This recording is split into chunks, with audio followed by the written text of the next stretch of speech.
Lewis acid and bases. Lewis bases अभी अपन ने पढ़ा। According to this theory electron deficient compound यानी जिनके पास इलेक्ट्रॉन की कमी होगी they will work like acids, तो वो एसिड्स की तरह बिहेव करेंगे। जैसे एग्जांपल में देख रहे थे BF3 और उन कंपाउंड्स को हम क्या बोलेंगे, लुईस एसिड्स। अच्छा, ऑक्टेट कंप्लीट याद है ना किस तरह से था? ऑक्टेट कंप्लीट का मतलब था उसका 2,8 उसका फुलफिल हो जाना चाहिए, क्योंकि अपन ने स्ट्रक्चर पढ़ रखा है 2,8,8 and so on octet complete करने के लिए चाहिए होता है। अब BF3 की बात है तो BF3 में देखो 2,8 की बात है तो लास्ट में 8 होने चाहिए उसके। 1 2 3 4 5 एंड 6 आर ऑलरेडी देयर, तो इसको एक लोन पेयर ऑफ इलेक्ट्रॉन यानी 2 इलेक्ट्रॉन की और ज़रूरत है, तो इसका 2,8 स्ट्रक्चर जो है वो फुलफिल हो जाएगा। और NH3 को भी सिमिलरली चाहिए, इसको भी ये 2 इलेक्ट्रॉन तो चाहिए ही, पर ये दोनों क्या करते हैं आपस में शेयर करके चलते हैं इन दोनों इलेक्ट्रॉन को, तो इसका भी ऑक्टेट कंप्लीट हो जाता है और इसका भी ऑक्टेट कंप्लीट हो जाता है। इसीलिए ये आपस में इलेक्ट्रॉन को शेयर करते हैं, वरना ये इसको देगा क्यों? ठीक है, तो यहाँ पे इसको ज़रूरत थी इसलिए इसने दे दिया। और वो किसकी तरह बिहेव कर रहा है, BF3 लुईस एसिड, क्योंकि वो इलेक्ट्रॉन डेफिशिएंट है, उसके पास इलेक्ट्रॉन की कमी है 2 इलेक्ट्रॉन की।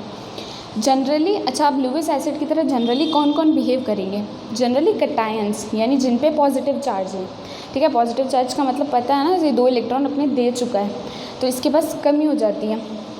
And those compound whose octet is incomplete, जिनका ऑक्टेट इनकम्प्लीट है, जैसे BF3 में इसका 2,8 स्ट्रक्चर जो है वो नहीं है, अभी ऑक्टेट कंप्लीट नहीं है, तो ये किसकी तरह बिहेव करेंगे? दोनों लुईस एसिड। और लुईस बेसिस की तरह कौन करेंगे? जनरली इलेक्ट्रॉन रिच यानी या तो अनायंस जिन पे नेगेटिव चार्ज होगा, या फिर नेगेटिव चार्ज का मतलब क्या होता है कि इसके पास एक इलेक्ट्रॉन एक्स्ट्रा है, वो इसका मतलब होता है।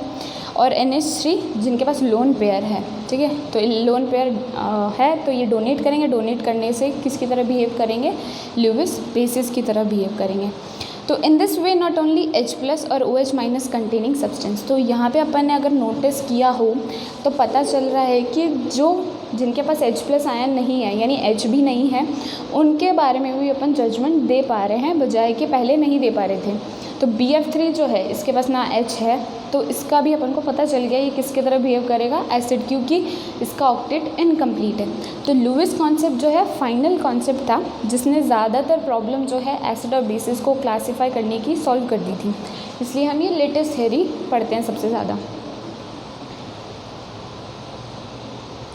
अब कुछ जनरल प्रॉपर्टीज़ है यानी एसिड्स और बेसिस किस तरह से बिहेव करते हैं नेचर में, तो ये चीज़ अपन पढ़ के आ चुके हैं कि asset turn blue litmus into red, blue को रेड में बदल देता है एसिड, और बेस जस्ट ऑपोजिट रेड को ब्लू में। ठीक है, सेकेंड है acid react with metal and produces hydrogen gas. इसके काफ़ी सारे एग्जांपल आप 8th क्लास में भी पढ़ते हो, ये एक्सपेरिमेंट भी आता है उसमें कि एसिड अगर मेटल के साथ रिएक्ट कर जाता है तो सॉल्ट और H2 हाइड्रोजन गैस रिलीज़ हो जाती है। इसलिए अपन बोलते हैं कि जो नींबू है या उससे जिनमें खटाई होती है उन चीज़ों को मेटल कंटेनर्स में नहीं रखना चाहिए, क्योंकि उससे वो पॉइजनस बन जाते हैं।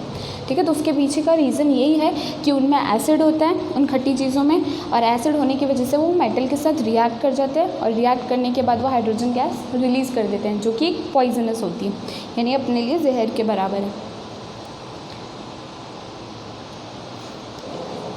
आगे कुछ और प्रॉपर्टीज़ देखते हैं अपन एसिड एंड बेसिस की। This is the reason that सोर एसिडिक सब्सटेंसेज, यानी खट्टे एसिडिक सब्सटेंसेज को हम मेटल कंटेनर में कभी भी नहीं रखते। Zinc metal reacts with base. अच्छा, कुछ मेटल ऐसे हैं जो बेसिस के साथ भी रिएक्ट कर जाते हैं, तो उसमें से एक एग्जांपल है zinc metal reacts with base NaOH and form salt and hydrogen gas. तो उसकी रिएक्शन दे रखी है, जिंक मेटल ने NaOH बेस के साथ रिएक्ट करके सॉल्ट बनाया और हाइड्रोजन गैस रिलीज़ की। पर ये सारी ये जो इक्वेशन है यानी बेसिस का मेटल के साथ रिएक्शन है वो हर जगह H2 गैस रिलीज़ नहीं करता है, कुछ केसेस में ही करेगा, तो आपको उसके लिए एक एग्जांपल याद रख लेना है। थर्ड प्रॉपर्टी है acid react with metal oxides. Oxides पता है अपन किनको कहते हैं? जिनमें या तो O2 अगर इन ये सब आते हैं, लाइक MgO हुआ, कैल्शियम ऑक्साइड हुआ, ठीक है, ये सारे ऑक्साइड्स होते हैं। तो acid react with metal oxides to give salt and water. Metal oxide ले लिया हमने, कोई सा भी कॉपर ऑक्साइड लिया या क्यूप्रस ऑक्साइड या क्यूप्रिक, अपन ने ये सब भी पढ़ा है। HCl के साथ एसिड ले लिया एक HCl, रिएक्ट करा तो क्या बना? सॉल्ट, कॉपर क्लोराइड और H2 water, cuprous chloride. Metal oxides react with acid and form salt and water, ठीक है। तो मेटल ऑक्साइड एसिड्स के साथ रिएक्ट करके सॉल्ट एंड वाटर बनाते हैं। These salts are basic alkaline in nature. अच्छा, बेसिक और एल्कलाइन वर्ड में एक डिफरेंस होता है। एल्कलाइन वर्ड्स उन बेसिस के लिए इस्तेमाल किया जाता है जो पानी में डिज़ोल्व हो जाते हैं, दैट डिज़ोल्व्स इन वाटर, उनके लिए इस्तेमाल किया जाता है। और बेसिक तो जो बेसिक नेचर शो करते हैं। And non metallic oxide react with base to form salt and water. अब जो नॉन मेटल के ऑक्साइड्स हैं, यानी जो मेटल नहीं है नॉन मेटल में आते हैं, उनके ऑक्साइड्स, ये तो मेटल का ऑक्साइड था, उनके ऑक्साइड बेस के साथ रिएक्ट करके सॉल्ट एंड वाटर बनाते हैं। यानी मेटल के तो एसिड के साथ बनाएंगे और नॉन मेटल के बेस के साथ बनाएंगे। उसका एग्जाम्पल है non metallic oxide plus base gives salt and water, that is CO2 plus CaOH whole twice gives,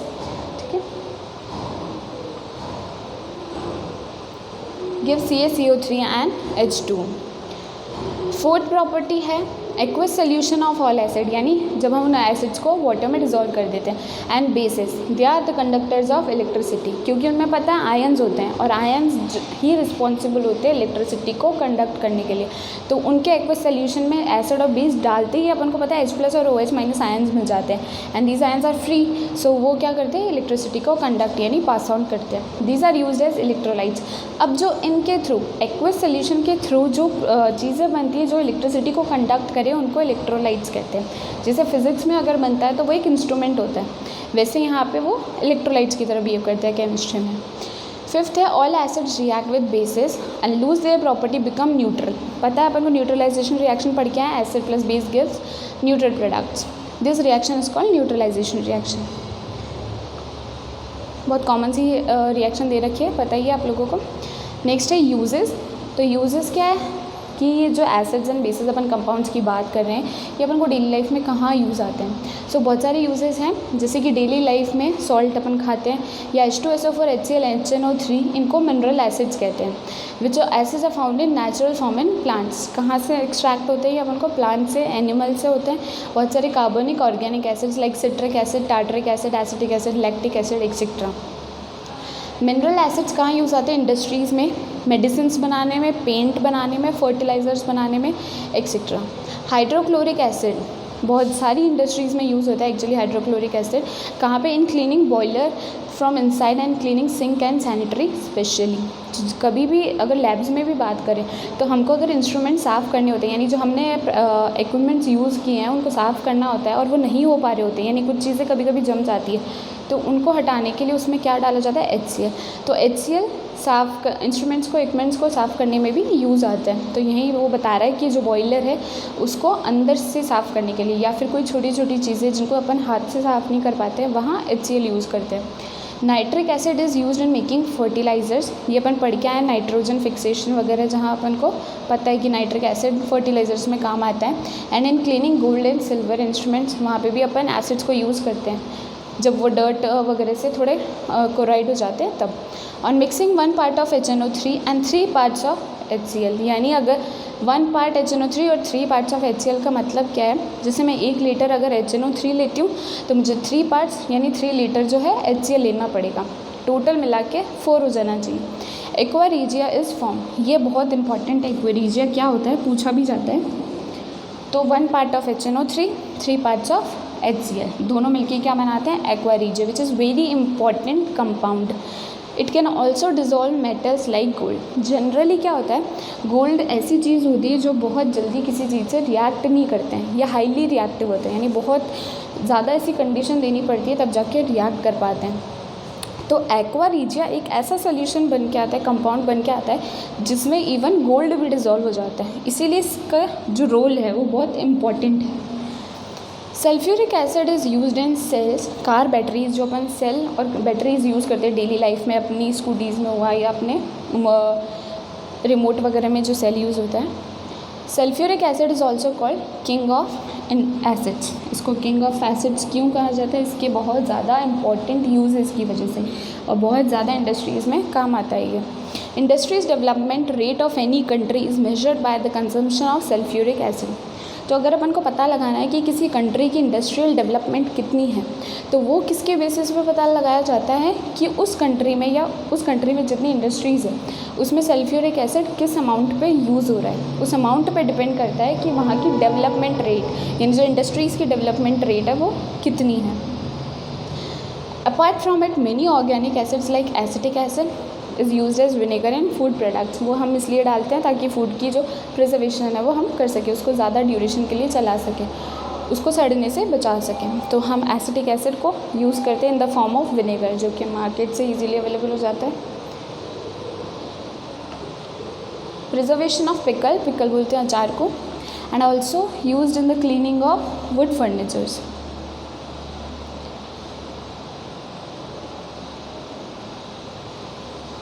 basis are also use mainly in the industry. Sodium hydroxide कहाँ, अपन जो soap detergent जो daily life में अपन काम ले रहे हैं उनमें आता है सोडियम हाइड्रोक्साइड। पेपर इंडस्ट्रीज़ जहाँ पेपर बनाए जाते हैं वुड से, cloth industries etcetera. Calcium hydroxide is use to remove acidity of soil. जब अपनी सॉइल की पीएच लेवल ख़राब हो जाता है तो उसकी फर्टिलिटी को मेंटेन रखने के लिए बेस ऐड करना पड़ता है। और कौन सा बेस ऐड करते हैं अपन, कैल्शियम हाइड्रोक्साइड, जो कि CaOH होल ट्वाइस होता है। वाइट वॉश और CaOH whole twice, that is lime, is a component of insecticide. Magnesium hydroxide is also called milk of magnesia भी बोलते हैं इसको, MgOH होल ट्वाइस को। कहाँ यूज़ आता है, एज एन एंटासिड। अपन जो टैबलेट लेते हैं एंटासिड, यानी एसिडिटी हो जाती है तो जो टैबलेट्स डॉक्टर प्रिस्क्राइब करते हैं उनका क्या नाम, उनमें ये कंपाउंड होता है MgOH होल ट्वाइस। तो वो अपने को हेल्प करता है एसिडिटी को रिमूव करने के लिए, क्योंकि वो एक तरीका का बेस है। तो बेस एसिड से रिएक्ट करके अपने एसिडिटी को न्यूट्रलाइज कर देता है। And the constipation of stomach, यानी जब भी इंडाइजेशन वगैरह हो तब। There are many uses of salts in daily life, like calcium carbonate, इस सॉल्ट का यूज़ है। कहाँ यूज़ आता है, मार्बल्स बनाने में। Will study use of washing soda, sodium hydrogen carbonate, sodium chloride in next sections. Silver nitrate, यानी further study जब बाद में और आगे पढ़ोगे तो इन सब के यूजेस आ जाएंगे, अभी अपन पढ़ने वाले हैं। Silver nitrate AgNO3 is mainly used in photography, यानी जो अपने इवन फ्लैश लाइट्स वगैरह होती हैं उनमें भी ये सारे कंपाउंड्स यूज़ होते हैं। एंड एक्सप्लोजिव्स, एलम, फिटकरी जिसको कहते हैं अपन, potash alum, is used in the purification of water, water purify करने में काम आता है आपको। In this way there are many salts which are very useful in daily life. तो ये अपन कुछ सॉल्ट्स के बारे में पढ़ रहे थे, यानी अपन ने सबके यूजेस पढ़ लिया, एसिड्स के, बेसिस के एंड सॉल्ट्स के, ठीक है।